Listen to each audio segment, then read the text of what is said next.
hermanos, vamos a pasar con la ansiada y esperada palabra de nuestro Señor. Muy bien, pues si me acompañan, hermanos, mientras voy dando la introducción a Romanos capítulo 8, vamos a leer desde el 28 hasta el 30, esos 3 versículos.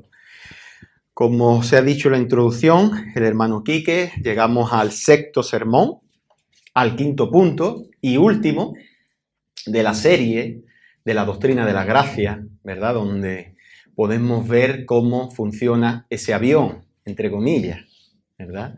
Sabemos que hay muchos hermanos que están montados en el avión de la salvación, pero lo que nosotros pensamos, que no saben cómo funciona ese avión, y la doctrina de la gracia pues enseña, ¿verdad?, cómo funciona ese avión. Estoy hablando, cuando digo del avión, estoy hablando de la salvación, cómo el Señor nos escogió desde antes de la fundación del mundo, teniendo y sabiendo qué es, porque nosotros, hermanos, nunca íbamos a querer ser salvos, nunca íbamos a querer ir a Dios, ¿verdad? Y por eso fue Dios de principio a fin, como nosotros vamos a estar viendo hoy, ¿verdad?, que es el Señor el que salva, ¿verdad? Como dice Jonás, ese libro, no sé si sabéis que está ahí en la Biblia, que está en la Biblia. La salvación es del Señor, ¿verdad? Nosotros vemos esto y estamos viendo esta serie para que hoy nosotros podamos ver, y al terminar esta serie, de principio a fin, podamos ver que la salvación es del Señor. Dice así la palabra del Señor en Romanos capítulo 8, del 28 al 30. Dice, y sabemos que a los que aman a Dios, todas las cosas le ayudan a bien, esto es, a los que conforme a su propósito son llamados. Porque a los que antes conoció, también los predestinó para que fuesen hechos conforme a la imagen de su Hijo, para que Él sea el primogénito entre muchos hermanos. Y a los que predestinó, a estos también llamó, y a los que llamó, a estos también justificó, y a los que justificó, a estos también glorificó. Vamos a poner este tiempo en manos del Señor. Y por eso, Señor, del cielo y de la tierra, venimos un día más así, Señor, como nosotros estamos y como somos débiles, pecadores, salvados únicamente por tu gracia, por tu poder, por la obra de Cristo en vida, en obediencia hasta la muerte y muerte de cruz. Y por eso, Señor, te pedimos un día más que tú nos hables, que tú nos llegues a nuestro corazón con el poder de tu Espíritu Santo por medio de tu palabra. Y que, Señor, tú nos asistas un día más, Señor, esta mañana teniendo misericordia de los que estamos aquí. Por eso, Señor, muéstranos un día más cómo tú eres el Dios que sostiene, como así has sostenido y sigue sosteniendo la creación, así tú nos sostienes a cada uno de nosotros, Padre, y que cuando nosotros terminemos de predicar este sermón, terminemos de predicar esta palabra, Señor, nosotros podamos mirar al cielo y decir, cuán grande es nuestro Señor, cuán grande es nuestro Dios, la salvación es del Señor. Por eso, Señor, te pido que no sean mis palabras, que no sea nada de lo que yo pueda ofrecer, Señor, sino que tú me ayudes ahora, Señor, a esconderme detrás de tu palabra y que seas tú el que hable por tu palabra. Así te pedimos todas estas cosas por el precioso nombre de tu Hijo, Señor Jesucristo. Amén y amén. Pues como venía diciendo, entramos hoy en el 6º sermón, en el punto número 5 del Tuli, conocido, ¿verdad?, como la perseverancia de los santos. Y el sermón es titulado La perseverancia de Dios con los santos. La perseverancia de Dios con los santos, referente a Romanos capítulo 8, versículo 30. Y eso, hermanos, nosotros lo podemos ver, y por qué es titulado así el sermón, ¿verdad? Y viéndolo. Porque, hermanos, nosotros estamos viendo en esta serie que la salvación únicamente y exclusivamente le pertenece al Señor. Solo a Él le pertenece al Señor. Cuando decimos que le pertenece al Señor, decimos más profundamente que le pertenece al Señor. Y si le pertenece al Señor, no nos pertenece a nosotros. Y si no nos pertenece a nosotros, le pertenece al Señor, y eso tiene una consecuencia en nuestros corazones. ¿Cuál es? que descansamos en su salvación, ¿verdad? Y descansamos en su salvación. Porque imaginaos, hermanos, que vemos a un alfarero y este alfarero se dispone a coger, como estuvimos viendo, ¿verdad? En el segundo punto, la elección incondicional en Romanos 9. Este alfarero se dispone a coger una masa de barro, la pone en su hornillo, ¿verdad? Y cuando empieza a formarla y la tiene casi formada, hace así, se cruza de brazos y empieza a mirar esa figura de barro y dice, termina tú la obra. Nosotros podríamos decir, no, mira, sabemos que el buen alfarero termina lo que se empezó a hacer, ¿verdad? Como nosotros hemos cantado hoy. El Señor termina lo que Él se propone y en lo que Él hace lo termina. Nosotros si vemos quién es Dios, nosotros podemos ver que es un alfarero que coge un vaso de barro, como dice Romano, ¿verdad? Una masa de barro, lo pone en su hornillo y lo que él empieza, él lo termina. Yo incluso cuando quería hacer este sermón, lo confieso, tuve dudas entre este pasaje y Filipenses 1:6, cuando dice también, y estando persuadido de esto, que el que comenzó la buena obra en vosotros, os perfeccionará hasta el día del Señor Jesucristo, ¿verdad? También se aplica sabiendo que el Señor es el buen alfarero, que empezó la obra desde antes que tú y yo, hermanos, naciéramos, desde antes de la fundación del mundo. Y ahí es donde empezó el Señor, ¿verdad? A decir, este es mi hijo, lo escojo, ¿verdad? Como dice aquí el versículo, lo escojo, lo predestino, lo llamo, lo justifico. Imaginaos que ese versículo termina ahí, hermano. Por eso dice, y sabemos que los que aman a Dios, todas las cosas le ayudan a bien.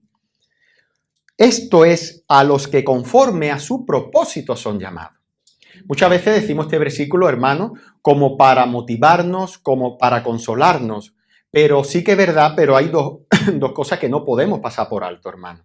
Uno es que dice que somos llamados conforme a su propósito. Y cuando decimos que somos llamados a su propósito, estamos diciendo que no es al nuestro, gracias al Señor, ¿verdad? Porque si fuese el nuestro, nosotros estaríamos hoy estrenando coches nuevos, todos, ¿no? Estaríamos queriendo el evangelio y maldito evangelio de la prosperidad, ¿verdad? Esos son nuestros corazones, hermano. Pero gracias al Señor, el propósito del Señor, ¿cuál es? Versículo 29. Porque a los que antes conoció, también los predestinó. ¿Para qué? Para que fuesen hechos conforme a la imagen de su Hijo, ¿verdad? Dice que el Señor, ¿verdad? Y con esto vamos a dar el repaso. Dice que el Señor, en el versículo 29, porque a los que antes conoció. ¿Os acordáis que al principio de la serie decíamos que conocer es unirse, ¿verdad? Como se une un matrimonio, como se une un hombre y una mujer y son una sola carne, puesta la misma palabra. El Señor ve a un grupo de pecadores muertos en delitos y pecados, ¿verdad? En depravación total, donde nunca vamos a querer ir a Dios porque estamos muertos, porque lo odiamos, porque nuestra voluntad, por mucho físicamente que nosotros nos pongamos delante del Señor, incluso vengamos a una iglesia, podemos ver y sabemos que nuestro corazón está apartado de la voluntad de Dios, ¿verdad? Esto dice que el Señor los conoce, los ama, se une a ellos, se une a nosotros antes de que nosotros naciéramos e hiciéramos bien o mal. Y dice que a estos mismos los predestina, ¿verdad? La elección incondicional nos escogió desde antes de la fundación del mundo y no por nada, hermano, que nosotros tengamos ni hubiera visto el Señor. ¿Qué decíamos nosotros, hermano? Si algo vio el Señor en nosotros, ¿qué era? Corrupción, pecado, maldad, desobediencia, rebeldía. Podemos mencionar los 66 libros de la Biblia, ¿verdad? Pero realmente nosotros vemos que es el Señor el que nos escogió desde antes de la fundación del mundo. Por eso dice, porque a los que antes conoció también los predestinó. Y este era el propósito y este es el propósito del Señor. Por eso el Señor nos escoge y nos aparta como un pueblo santo para que seamos hechos conforme a la imagen de su Hijo. ¿Qué es la imagen de su Hijo? Su santidad, su carácter, ¿verdad? Eso es Cristo Jesús. Y dice, para que Él sea el primogénito entre muchos hermanos. ¿verdad? Es el hermano mayor, podríamos decirlo así. Cristo Jesús es el hermano mayor, nuestro hermano, el primogénito, el único hijo de Dios, ¿verdad? Y ahora nosotros tenemos entrada en el trono de la gracia, al lugar celestial, tenemos entrada al Padre por la obra que Cristo Jesús hizo con nosotros. ¿Y qué hace Cristo Jesús por nosotros? Expiación limitada. Viene a morir por cada uno de sus escogidos. Viene a pagar la deuda que tú y yo, hermano, como decíamos en ese sermón, que tú y yo no podíamos pagar porque era una deuda eterna, porque el pecado fue hecho a un Dios eterno. No depende del pecado, sino depende de contra quién pecamos. No depende de la gravedad del pecado si no lo comparamos con la santidad de Dios, ¿verdad? Como decíamos, tú te puedes parecer muy bueno al lado de Hitler, por no entrar en otros políticos, al lado de Hitler, pero realmente nuestra comparación no es con Hitler, sino es con el Señor Jesucristo, ¿verdad? Y cuando nosotros nos comparamos, sabemos que es a Él al que hemos traicionado, pero Cristo viene a pagar el precio, derramando su sangre, poniéndose en propiciación por nuestro pecado, esa obra agradable delante de Dios que nosotros no podíamos hacer. Pero por eso sigue diciendo, ¿verdad? El versículo 30, y a los que predestinó, a estos también llamó. El Señor conoce a un grupo de personas que lo odian, que nunca lo iban a escoger. Dios es el que escoge al pecador, no lo digo yo, lo dice la palabra, no me escogisteis vosotros a mí, sino escogí yo a vosotros, eso está en la Biblia, no lo dijo Calvino, ni Lutero, lo dice la Biblia. Y después dice que a estos también llamó. La gracia irresistible, ¿verdad? El llamamiento eficaz que estuvimos viendo en el sermón anterior. A estos también justificó, en lo que acabo de hablar. Y hermanos, gracias al Señor que eso no termina ahí. El versículo 30 no termina y a los que justificó, ¿verdad? Ellos se tienen que justificar o se tienen que glorificar. Ellos se tienen que mantener firmes bajo su propia fuerza. Eso no dice la palabra, sino que dice que a los mismos que justificó, a estos también glorificó. Hermano, ¿cuándo es la glorificación? ¿Estamos glorificados? Es futuro. Pero el Señor lo dice, ¿verdad? Aquí dice la palabra en un pasado simple. Como sabiendo, en el griego había palabras que cuando en Colosenses 3 también dice que estamos sentados en los tronos celestiales, no está hablando de algo místico. No está hablando que mientras yo estoy aquí mi alma está con una aureola ya en el cielo. Eso no está hablando la palabra. Sino que en el griego hay un significado y una traducción, ¿no? Que cuando algo es seguro ya se dice como hecho. Por eso nosotros, hermanos, ya estamos sentados en los lugares celestiales. No en el presente, no ya, pero sabemos seguro en Dios que vamos a estar en los lugares celestiales. Pues nosotros vemos que aquí el apóstol Pablo, inspirado por el Espíritu Santo, está diciendo que tú y yo, hermanos, si estamos justificados ya en Cristo, estamos glorificados. Si quiere puedo terminar aquí el sermón, porque, ¿verdad? Ya la palabra está diciendo que tú y yo vamos a ser glorificados, ¿verdad? Pero por eso no vamos a terminar el sermón. El primer punto yo he querido, sobre todo, que podamos ver lo que es la perseverancia, qué es la providencia de Dios, qué es el seguir firme en un estado.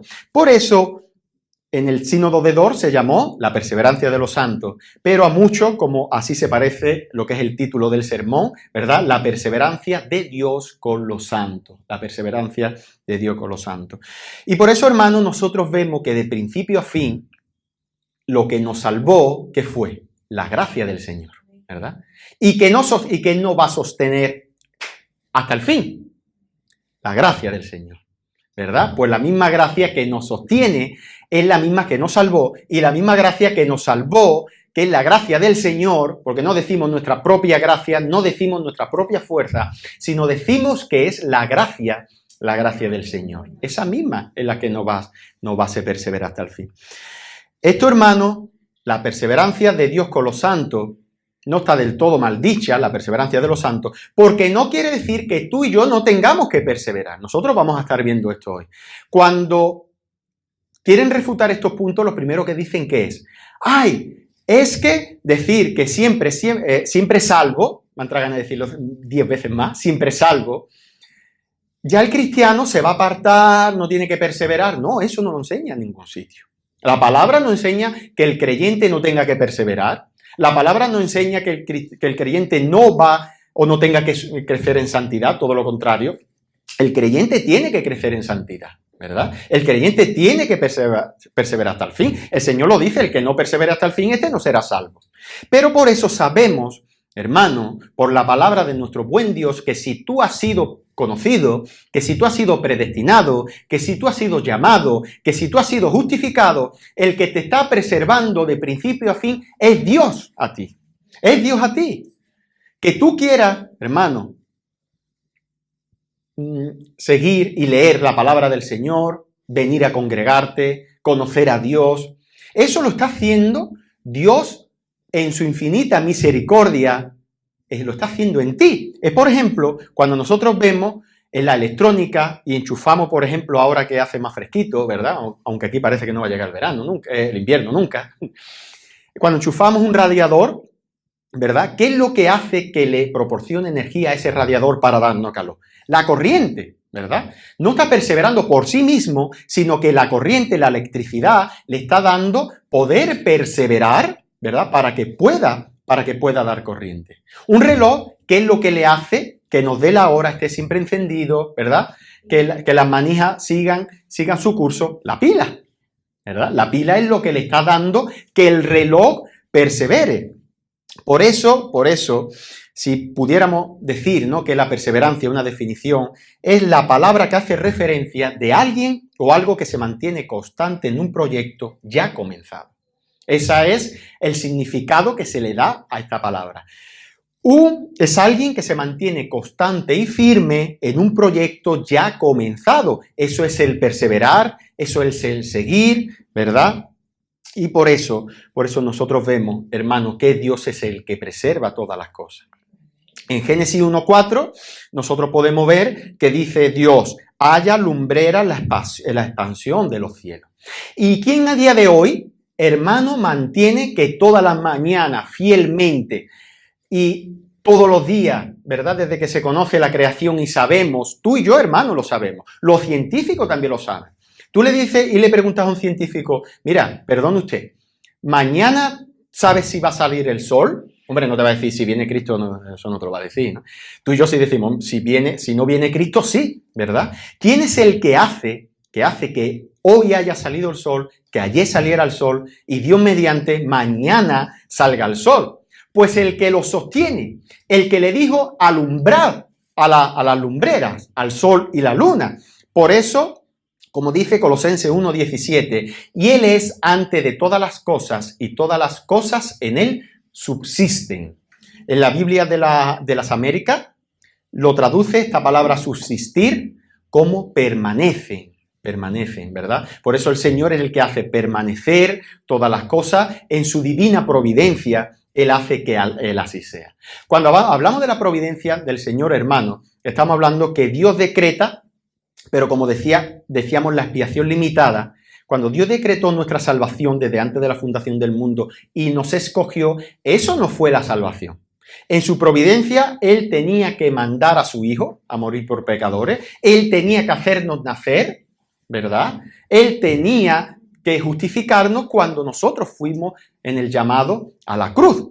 Es decir, el Señor predestina, decreta, y la providencia es cuando se está cumpliendo en directo, para que nosotros nos entendamos, ¿verdad? Como un director de cine que se propone hacer algo, pero cuando él escribe un guión, pero todavía no está la película. ¿Cuándo es la providencia del director de cine? Cuando la película se está rodando, ¿verdad? Y ya se está exponiendo en los cines. Por eso nosotros vemos que esa es la providencia. Que el Señor sostiene todas las cosas.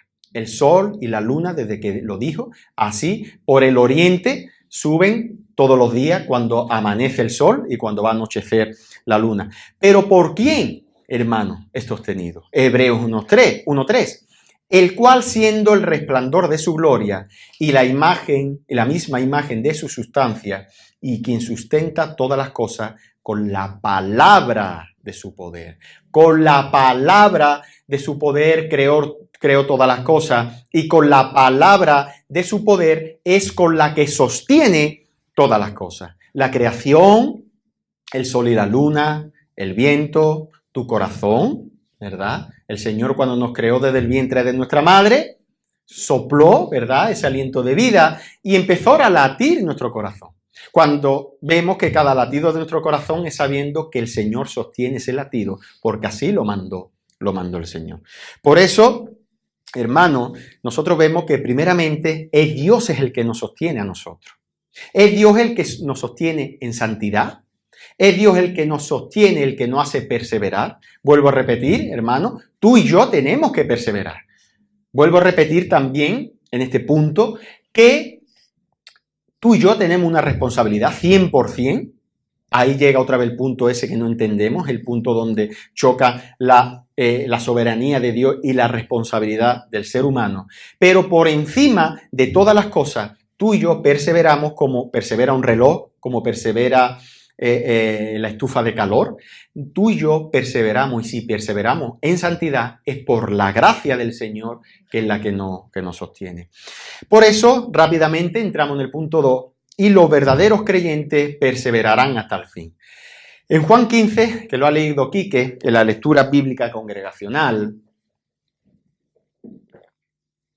dice, y esto es un texto, hermano, que muchos probablemente no hubiese elegido hoy para ponerlo en la perseverancia de los santos. Es más, los que se oponen a esta doctrina suelen usar este pasaje, Juan 15, ¿verdad? La vid verdadera, el Señor, ¿verdad? Lo usan para querer refutar la perseverancia de los santos. ¿Y por qué lo he elegido, hermano? También he querido ver, porque yo veo, hermano, como la Biblia dice, que el Señor aquí está hablando de los que son escogidos, que van a dar frutos. Vamos a leerlo otra vez. Los verdaderos creyentes perseveran hasta el fin. En Juan 15, del 1 al 8, dice, yo soy la vid verdadera y mi Padre es el labrador. Todo pámpano que en mí no lleva fruto, lo quitará. Y todo aquel que lleva fruto, lo limpiará, para que lleve más fruto. Ya vosotros estáis limpios por la palabra que os he hablado. Permaneced en mí y yo en vosotros.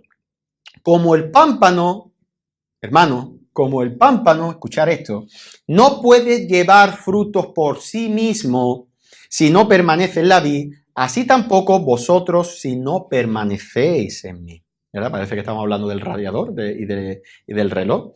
Yo soy la vid, vosotros los pámpanos. El que permanece en mí y yo en él, este lleva mucho fruto, porque separado de mí nada podéis hacer. El que en mí no permanece será echado fuera como pámpano y se secará, y los recogen y los echan en el fuego y arden. Si permanecéis en mí y en mis palabras permanecen en vosotros, pedid todo lo que queráis, y os será hecho. En esto he glorificado mi Padre, en que lleváis mucho fruto y seáis así mis discípulos.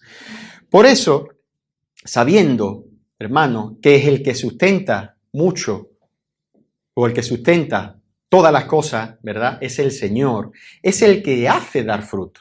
A mí me llama mucho la atención, voy a empezar por abajo, cuando dice, ¿verdad? Pedid lo que queráis. Pedid lo que queráis. ¿Cuántas veces nosotros hemos dicho, ¿verdad? Y en otros sermones y hablando sobre esta doctrina, que muchos dicen, es que si vosotros predicáis que el creyente no se va a perder, estáis enseñando que un creyente puede hacer lo que quiera. Puede hacer lo que quiera. ¿Y nosotros qué decimos? Sí, puede hacer lo que quiera. Es que lo que está enseñando aquí Juan 15, lo que está diciendo es que si hay alguien que está arraigado a la vid, va a dar fruto de la vid. Es que el creyente, cuando está en Cristo, va a querer hacer lo que quiera, y lo que quiere es hacer las obras de Dios, porque la raíz es sana, que es Cristo Jesús. Eso es lo que está diciendo aquí el Señor, ¿verdad? Porque irrevocables son los dones y el llamamiento de Dios, ¿verdad? La salvación, ¿qué es, hermano? Es un regalo, es un don de Dios. Y eso dice el Señor, que es irrevocable. Y si el Señor nos ha llamado y ha puesto la buena raíz en nosotros, que es el Señor Jesucristo, ¿verdad? Es el que en nosotros nos va a hacer dar esos buenos frutos que está hablando Juan 15 aquí, ¿verdad? Por eso, hermano, Spurgeon decía, los santos perseverarán en la santidad porque Dios persevera en la gracia. Y eso mismo, ¿no? Hermano, no queremos decir, ni estamos promoviendo el pecado, mucho menos. Es verdad, el Señor nos guarde. Y si yo algún día hiciera esto, quitarme de aquí rápido, hermano, por el bien de vuestras almas. Lo que estamos diciendo es que, y enseña aquí Juan 15, que el creyente va a perseverar hasta el fin porque su raíz ha sido cambiada. ¿Cómo puede dar un mal árbol, verdad, un buen fruto? O un buen árbol no va a dar malos frutos. Entonces, lo que está hablando aquí el Señor en este pasaje que nosotros vamos a ver, y quiero decir esto antes de seguir, que los creyentes nunca se perderán. ¿Por qué, hermano? Porque un creyente nunca sabemos, nosotros, un verdadero creyente. Nosotros estamos hablando que cuando decimos creyente es alguien que ha sido escogido desde antes de la fundación del mundo, que ha sido apartado, que ha sido nacido de nuevo, que se le ha puesto una naturaleza nueva, como nosotros hemos estado viendo en los capítulos anteriores, ¿verdad? Que su naturaleza ya ha cambiado como cambia el de un animal. Un animal que es cambiado a su naturaleza, por ejemplo, ese famoso pez, habéis escuchado en esta serie, creo, lo del pez, ¿no? Nosotros vemos que ese pez, si su naturaleza es cambiada, va a querer hacer las cosas de los animales terrestres. Por eso, hermano, un creyente, tú y yo, vamos a perseverar sabiendo por el simple motivo que son guardados y somos guardados por el poder de Dios, ¿verdad? Por encima de todas las cosas. Y un creyente perseverará hasta el fin, nunca se apartará, sino que perseverará. ¿En qué, hermano? Solo tenemos que tener en cuenta. ¿Qué es perseverar? ¿Venir a la iglesia todos los domingos? No, ¿verdad? ¿Leer la Biblia todos los días? No. Aunque es algo que sí tenemos que hacer, pero no es la perseverancia que nosotros podemos encontrar en la palabra, sino perseverar en santidad. Por eso muchos creen que están haciendo ya de por sí una obra cuando viene a la iglesia. Hermano, cuando tú vienes a la iglesia, te recuerdo que tú estás haciendo algo que el Señor manda en su palabra. Cuando tú no te congregas, tú estás desobedeciendo a Dios, ¿verdad? Y hermano, yo sabéis que a mí me gustan mucho las conferencias, ¿verdad? ¿Cuántas conferencias hemos hecho? Tenemos Conferencia Sur de Andalucía, tenemos la conferencia también que hacemos trimestral o culto unido con la Iglesia del Presbiterio de Cádiz, pero no hay más dolor que a mí me dé, hermano, ver un sábado reunidos en San Fernando y que nosotros el domingo vengamos aquí y esté la iglesia vacía. Y parece muchas veces que tenemos como un checkpoint, ¿no? Se puede decir, ¿no? Como un check.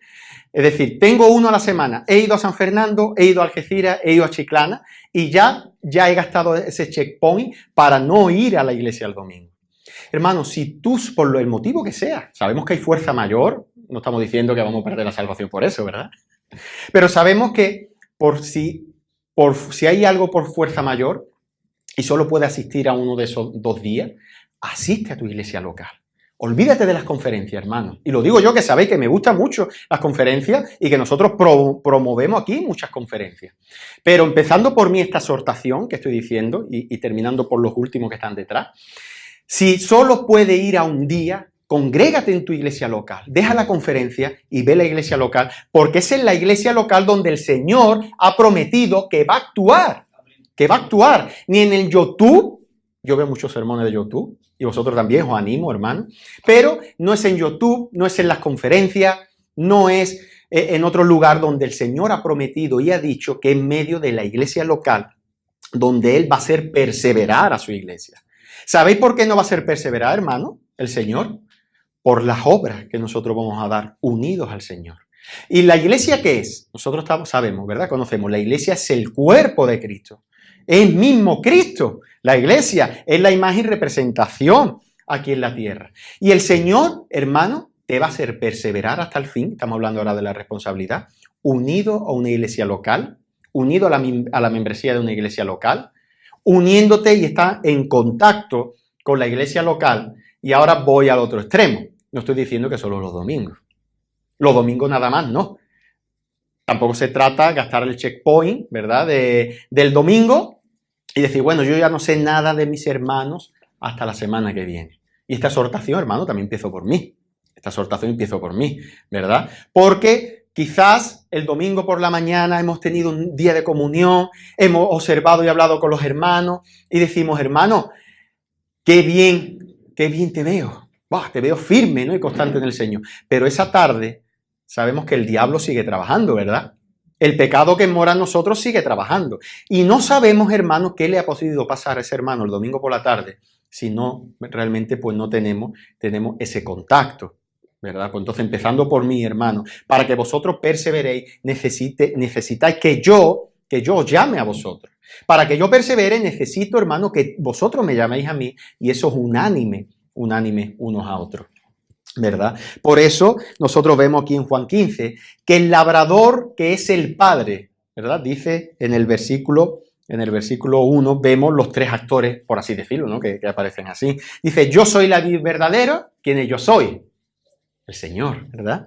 Mi Padre es el labrador y el todo pámpano. ¿Quiénes son los pámpanos? Somos nosotros, ¿verdad? Por eso, primeramente, nosotros vemos aquí en este pasaje que el labrador es el Padre, es el que prepara la tierra para todo lo que va a hacer. Nosotros vemos que el Padre es el creador y dueño de todo lo que existe, ¿verdad? Y es el que así ha hecho todas las cosas. La vid es el árbol ese que crece como un tallo así enroscado. Es el que va a dar fruto, el que va a preparar los pámpanos y es desde la raíz. Y el pámpano somos nosotros, que es el sarmiento o tallo que da los frutos de la vid. Por eso, esta analogía que el Señor hace es para que nosotros podamos ver que el Padre preparó todas las cosas, ¿verdad? Prepara una tierra, ¿verdad? Donde iban a ser sembrados. Pone a su Hijo, Él lo pone a su Hijo como raíz, como esa vid, y nosotros como pámpanos.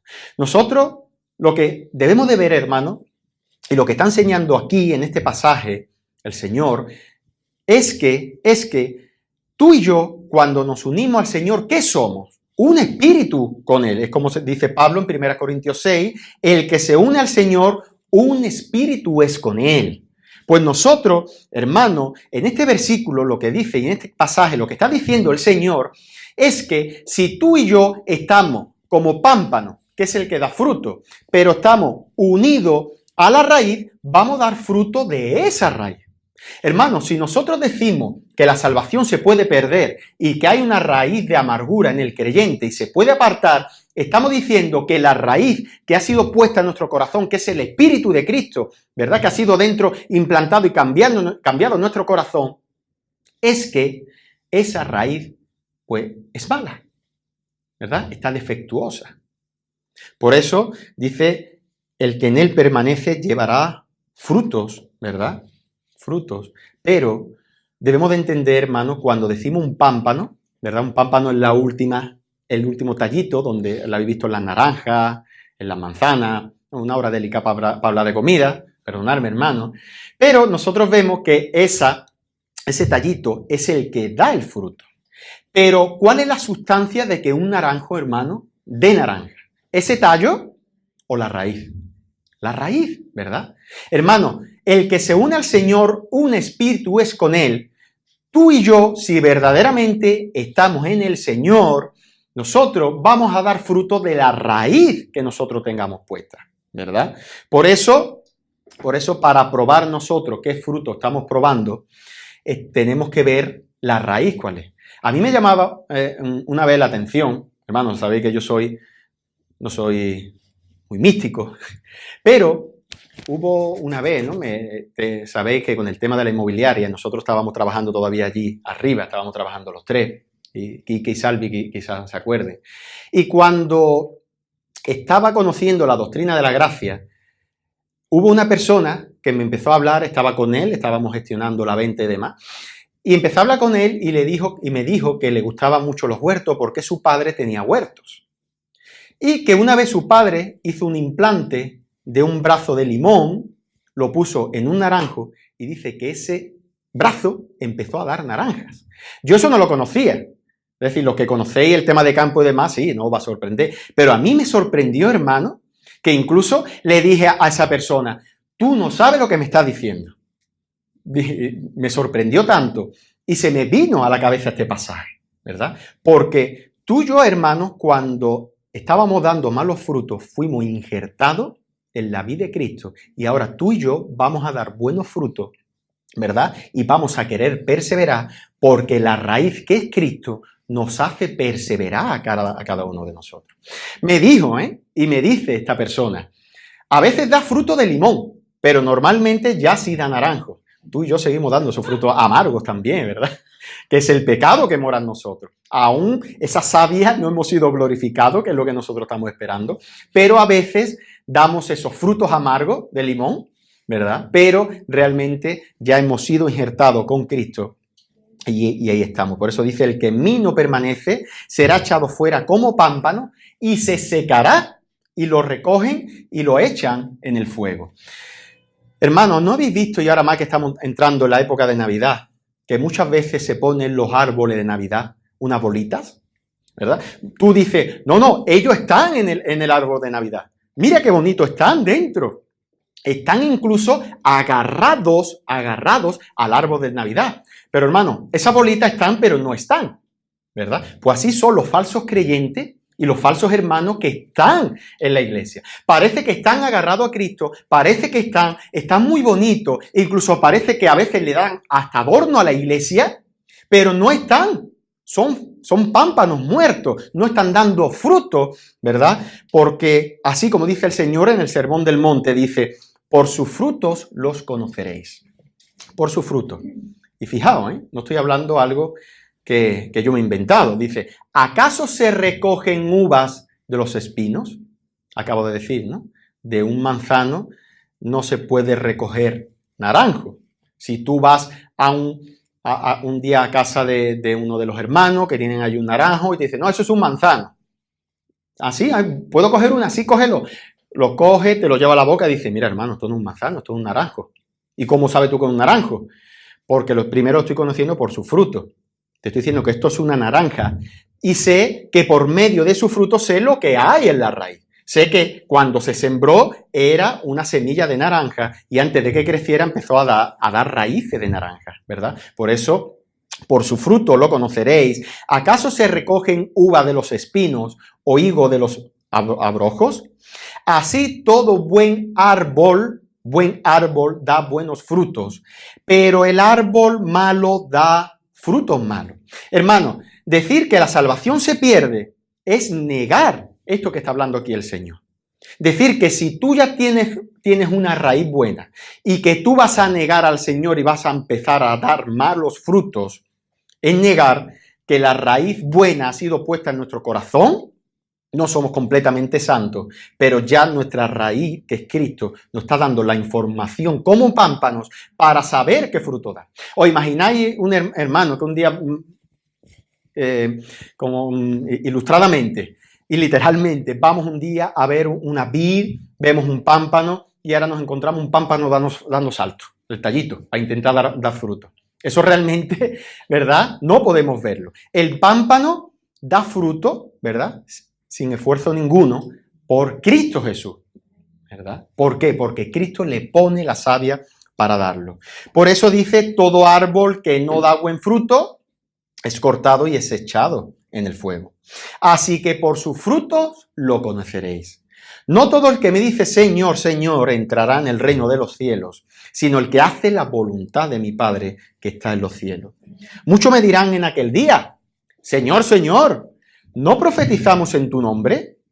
Y en tu nombre echamos demonios, y en tu nombre hicimos milagros. Y entonces le declararé, nunca os conocí, apartaos de mí, hacedores de maldad. Fijaos que el Señor no dice os conocí por un tiempo y después os apartasteis. No, el conocer que nosotros hemos visto en el versículo 29 de Romanos 8, dice el Señor, nunca os conocí, nunca tuve una relación personal con vosotros. Por eso apartaos de mí, hacedores de maldad. Por eso vemos, hermano, que los frutos que va a dar un creyente es porque la savia de Cristo está puesto en él. Está dentro de él, ¿verdad? ¿Y esto de qué nos vale? Conocerlo. Mira, primero, hermano, lo que siempre venimos diciendo en toda la serie, esto primero glorifica al Señor. Me da igual todo lo demás.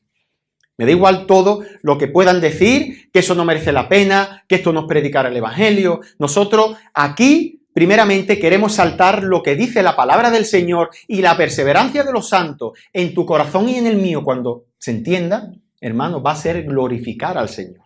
Eso en primera instancia, ¿verdad? Y después, hermano, va a valer para que tú examines tu corazón.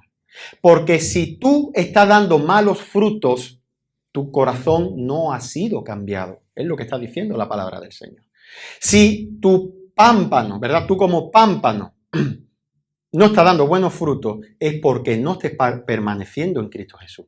Eres como ese arbolito de Navidad, ese arbolito que alumbra, ¿verdad? Pero que tarde o temprano va a salir del árbol porque no pertenece ni puede permanecer al árbol, ¿verdad? Por eso, fijaos, hermano, el Señor viene hablando de los buenos frutos y dice que no todo el que me dice Señor, Señor entrará en el reino de los cielos. Y estos son los árboles, los frutos, como las bolitas del árbol de Navidad que nosotros podemos encontrar en la iglesia. Y hermano, y lo más grave de todo esto, lo más grave, es que quizá muchos van a acabar en el infierno sin que sus propios hermanos lo sepan que va a acabar en el infierno. Yo creo que ese es el peor estado que puede pasar una persona. Decir que es cristiano, creerte que eres cristiano y que tu hermano que vienen todos los domingos y te ven todos los días o habláis, crean también que eres cristiano. ¿Sabéis lo que es eso, hermano? ¿Sabéis qué es cuando venimos con ese vestido de fariseo? Santo, limpio por fuera, y no dejas ver a tu hermano lo que tienes en tu corazón. ¿Sabéis lo que es eso, hermano? ¿Sabéis lo que es mostrarle a otra persona que eres santo cuando realmente el Señor es el que conoce tu corazón? Por eso dice, no todo el que me dice el Señor, Señor, entrará en el reino de los cielos, sino el que hace la voluntad de mi Padre. No está hablando de la salvación por obra, está hablando del fruto. ¿De qué viene hablando el Señor desde antes? En Mateo 7:16, que yo acabo de leer. Está hablando de los frutos que va a dar sí o sí un creyente. Por eso hay muchos que entienden el fruto de venir a la iglesia, de simplemente lo que he dicho al principio, de pertenecer a la membresía como si misma base de su salvación. Ay, es que yo hice en la iglesia, yo eché demonios, estuve predicando, hice milagros, pero realmente la voluntad de mi Padre es que seamos santos como Él es santo. Por eso venir vestido de fariseo, hermano, a la iglesia, venir vestido es impedir que tu hermano pueda aplicar la palabra del Señor en tu vida.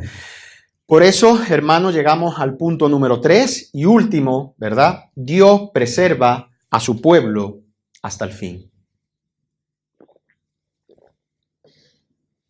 Dios preserva a su pueblo hasta el fin. Por eso se menciona, ¿verdad?, como verdaderos creyentes. Decimos que hay unos verdaderos creyentes, unos falsos creyentes, hay dentro de la iglesia personas que están ancladas y puestas, ¿verdad?, en la vid, y hay otros que parece que están puestas, pero no están. Por eso, sobre todo, hermanos, ¿qué pasan con los que se pierden? ¿Verdad? ¿Qué es lo que pasa? Hermano, es que yo he visto personas perder la salvación. Yo he visto personas que iban a la iglesia. Sí, hermano, no hablo de personas que muchas veces no han visitado porque nunca le he visto amor a Cristo. Nunca los he visto con amor a su palabra. Nunca lo he visto llorar en la iglesia. Te estoy hablando de hermanos que venían, que lloraban, que levantaban sus manos, que tenían un amor fraternal, que si no me llamaba un día, me llamaba al otro día para ver cómo estaba. Y ahora está ahí fuera, maldiciendo a Cristo, no queriendo saber nada de Cristo, ¿verdad? Pero nosotros, hermanos, podemos saber por la palabra y por lo que estamos comentando que fueron o parecieron ser algo que no eran. Parecieron ser algo que no eran. Fijaos lo que dice el apóstol Juan en su segunda epístola, capítulo 1, versículo 9. Dice, cualquiera que se extravía y no persevera en la doctrina de Cristo, no tiene a Dios. El que no persevera en la doctrina de Cristo dice que no tiene a Dios. La doctrina de Cristo es su enseñanza a ser santo como Él es santo. Dice, pero el que persevera en la doctrina de Cristo, ese sí tiene al Padre y al Hijo, ¿verdad? Este dice, tiene al Padre, este tal, tiene al Padre y tiene al Hijo. Entonces, el que no está perseverando, el que un día nosotros podemos ver a visión nuestra, para Dios sabía que nunca la había conocido, pero nuestra visión parecía ser algo que no era. Para nosotros pudimos ver que él, ahora conociendo por la palabra, nunca tuvo al Padre y nunca tuvo al Hijo. Y hermano, un verdadero creyente puede apostatar de la fe, salvación se pierde, apartarse y maldecir a Cristo. ¿Tú qué me dices, hermano? Yo no te voy a decir nada, yo te voy a leer 1 Corintios 12:3. Dice, os hago saber que nadie que hable por el Espíritu de Dios llama maldito a Jesús. Cuando nosotros somos convertidos, estuvimos viendo, somos bautizados por el Espíritu Santo en nuestra regeneración y ya tenemos el poder del Espíritu Santo, ¿verdad? Por eso, cuando nosotros tenemos el Espíritu Santo, ¿tú puedes maldecir a Jesús? La palabra. Por tanto, os hago saber que nadie que hable por el Espíritu de Dios llama anatema a Jesús. Es decir, hermano, lo que la palabra dice que si alguien tiene el Espíritu Santo, la obra primordial de el que hace en el creyente es mostrarle lo pecador que somos y a la misma vez le muestra la gloria de Cristo. Y una persona sin voluntariamente nunca puede maldecir a Jesús. Nunca puede maldecir a Jesús. Por eso dice, y nadie puede llamar a Jesús Señor, sino por el Espíritu Santo. ¿Está llamando a Jesús Señor? El Señor, por medio de su Espíritu Santo, está preservando y perseverando en ti para que tú puedas decir, Señor, desde lo más profundo de tu corazón, no hablamos de la boca, desde lo más profundo de tu corazón, tú puedes llamar a Jesús Señor. Que hay una persona que venía, pues nunca tuvo el Espíritu Santo, porque si llega a tener el Espíritu Santo y llega a nacer de nuevo, nunca podría haber llamado a Jesús anatema. Nunca, nunca. Por eso nosotros vemos como David, después de arrepentirse, nunca dijo, devuélveme el Espíritu Santo, devuélveme la salvación. Dice, no me eches delante de ti y no quites de mí tu Santo Espíritu. Lo que sí, David había perdido algo, que era que después dice, vuélveme el gozo de tu salvación. Una cosa, hermano, es, como decía Lutero, que un pajarillo, que tú dejes a un pajarillo a posarse en tu cabeza, y otra cosa que le dejes hacer un nido, ¿verdad? Hombre, en verano están mejor en el mío, ¿verdad? Porque ahí no van a tener mucha calor. Pero sí que es verdad que, hermano, si decimos que tú y yo no solo podemos, sino que vamos a caer en pecado. Pero otra cosa es mantenerse, esclavizarse y practicar y hacerse esclavo de este pecado. Se puede perder y se pierde el gozo de la salvación, ¿verdad? Ese sentimiento, esa emoción que nos lleva a glorificar a Cristo cuando estamos en pecado. Y David no había perdido la salvación, David no había perdido el espíritu, sino dijo, no me quite de mí tu espíritu, en una oración, ¿verdad?, necesaria de hacer al Señor, pero lo que sí podemos perder es el gozo de nuestra salvación. Por eso, hermano, no somos salvos por perseverar hasta el fin, somos salvos si somos salvos, perseveraremos hasta el fin. Tú y yo no vamos a salvarnos porque vamos a perseverar hasta el fin. Si no sería, ¿qué sería? Salvación por obra, ¿verdad? Sino que tú y yo perseveramos hasta el fin porque el Señor nos ha salvado, porque el Señor ha puesto su Espíritu Santo dentro de nosotros, porque el Señor cuando estábamos muertos en nuestros delitos y pecados nos dio vida, cambió nuestra naturaleza, puso un corazón nuevo, como dice Ezequiel, yo pondré mis estatutos dentro de vosotros para que no os apartéis, ¿verdad? Y lo pongáis por obra. Lo pongáis por obra. Es el Señor el que está perseverando con los santos, ese es el Señor el que te está haciendo perseverar a ti en santidad. Y por eso la salvación se la lleva el Señor, no ni tú ni yo. Ay, hermano, ¿y qué hago si no estoy perseverando? No quiero ser santo, no quiero saber nada. Pues aún peor de lo que hay personas que no han escuchado en el Evangelio que van a acabar en el infierno, aún peor será el grado de condenación que tendrás tú. Aún peor. Aún así hay esperanza. Arrepiéntete, ¿verdad? Si hoy por lo que sea, por cualquier caso te estás dando cuenta que tú eres uno de ellos, gloria a Dios, arrepiéntete, porque el Señor aún así te acepta. Aún así el Señor es el que te acepta, ¿verdad? Y por eso nosotros vemos también como el Señor, ¿verdad? Es el que no permite que ninguno de nosotros nos apartemos, como por ejemplo dice en Judas 1:9 que Él es poderoso para guardarnos sin caída, y también dice en Juan 10, mis ovejas oyen mi voz y yo las conozco y me siguen, ¿verdad? No dice que las ovejas se convierten en mis ovejas, porque antes éramos cabras o lobos, ¿no? Éramos lobos todos.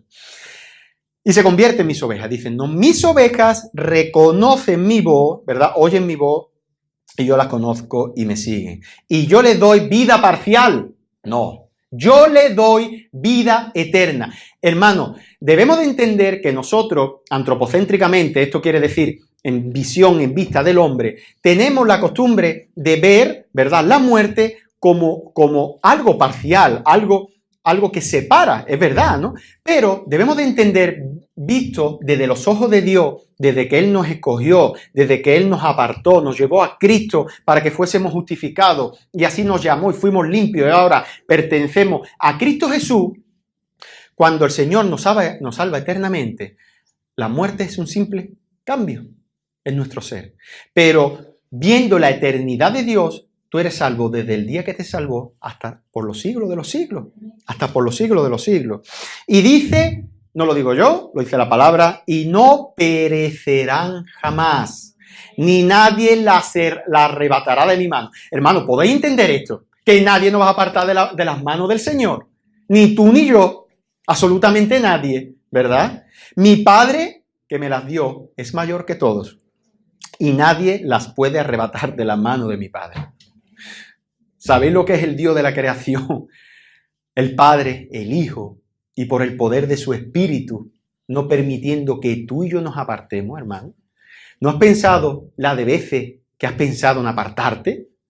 ¿No has pensado la de veces que has pecado y que dices, ya no estoy en el Señor? Que no, hermano, que cuando decimos que la salvación es del Señor, y que a pesar de ti y de mí, el Señor nos hace perseverar hasta el fin.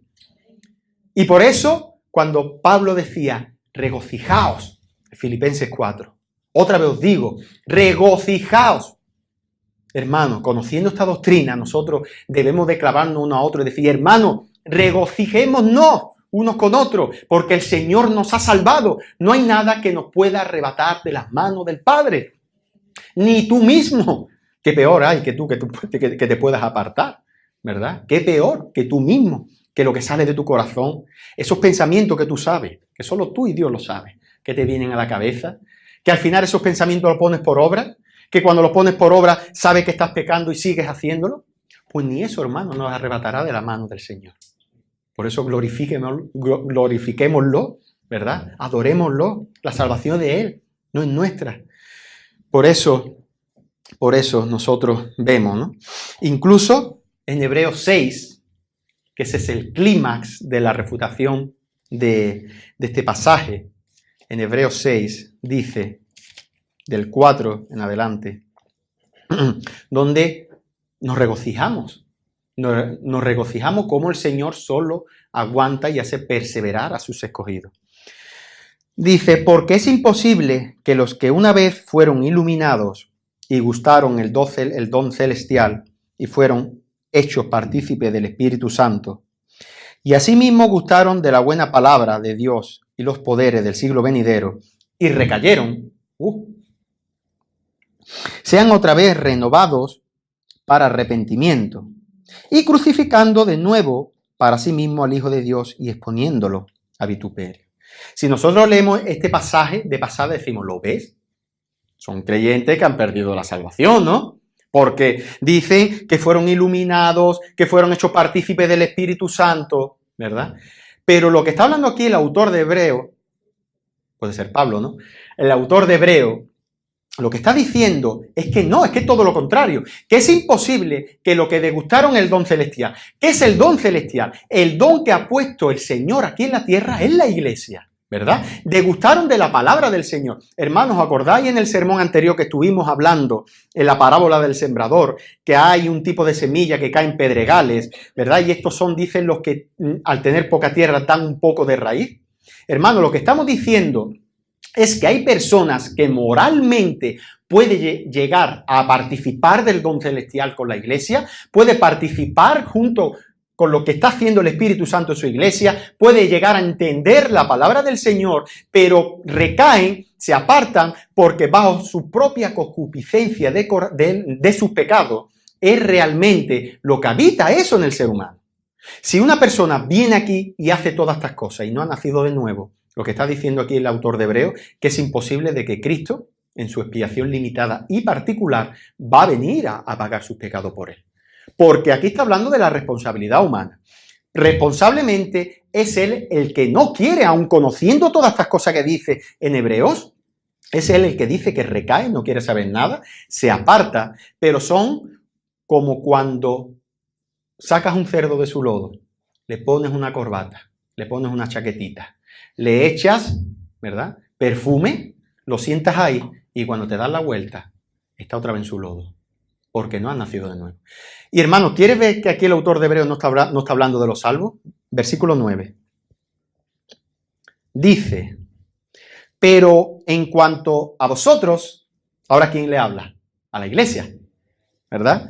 Oh, amados, estamos persuadidos de cosas mejores y que pertenecen a la salvación.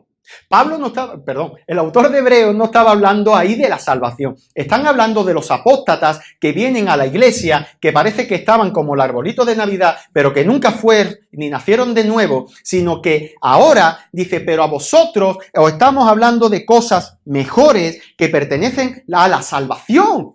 Ahora empieza a dirigirse a la iglesia como diciendo, ese es el peligro que hay para los que no están, pero a vosotros ahora os voy a hablar de cosas mejores que ya sí se refieren a la salvación. Hermanos, lo que nunca decimos es que debemos de rechazar los peligros de apostasía. Lo que sí decimos es que un verdadero creyente sí va a corresponder y a responder positivamente a los peligros y las advertencias de apostasía. Tú eres un verdadero creyente, necesitas escuchar el peligro de apostasía, porque al final, hermano, Él nos va a hacer perseverar por medio de nuestra responsabilidad. Un reloj, cuando está con la pila andando, Él es el que anda, pero hay una fuerza que le está dando, ¿verdad? Nosotros, cuando la fuerza de Dios nos está dando esa energía, ese poder, por medio del poder del Evangelio, es el que nos hace perseverar. Pero por eso, hermanos, debemos de tener en cuenta que Dios nos va a hacer perseverar por su palabra, como decíamos al principio, ¿verdad? Por la palabra de su poder.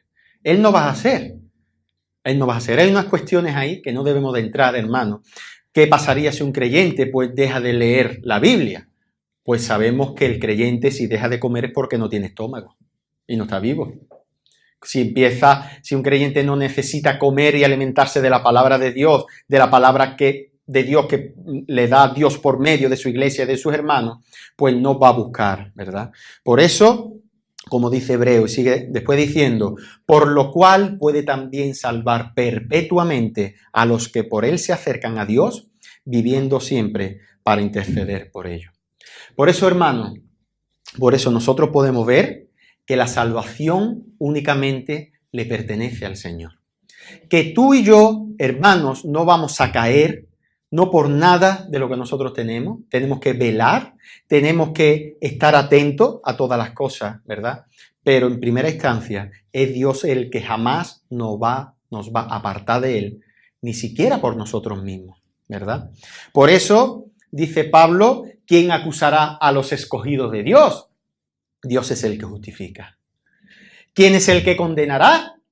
Cristo es el que murió, más aún el que también resucitó y el que además está a la diestra de Dios, el que también intercede por nosotros. ¿Quién nos separará del amor de Cristo? ¿Tribulaciones o angustias o persecución o hambre o desnudez o peligro o espada? ¿Verdad? Como está escrito, por causa de ti somos muertos todo el tiempo. Somos contados como ovejas de matadero.